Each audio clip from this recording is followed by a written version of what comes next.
Práve sme zistili, že je tu jeden človek, ktorý sa ale vôbec neusmieva. Tuhľa, aha, ju, Miňa, normálne sa usmej, musí sa usmiať.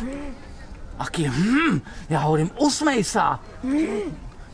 No, Miňa, nikam nechoď, normálne sa v Prešove usmej. Všetci sa usmievali, je to normálne. Miňa, usmej sa. Furt len, Miňa, no, proste neutečieš. Normálne sa Miňa, usmej sa. Však len trochu sa usmej, no, usmej sa. Presne viem, v čom je jej problém. Viete, o čo ide?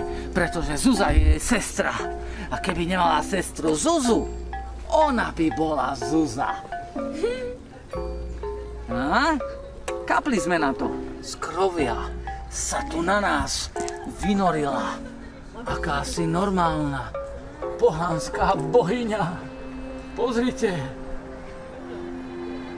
Jednak je normálne bola a jednak sa neusmieva.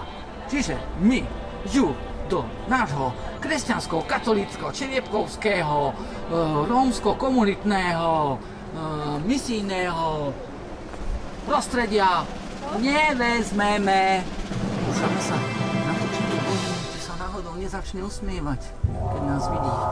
My sme takí nákazliví. Ľudia to pozerajú na TikToku, na YouTube a sa potom začínajú usmievať, keď nás vidia. Poď, sa niečo zlomí v tej babizni. Vidíš, a nič. No, to je ťažký prípad. Normálna pohanská modla, človeč.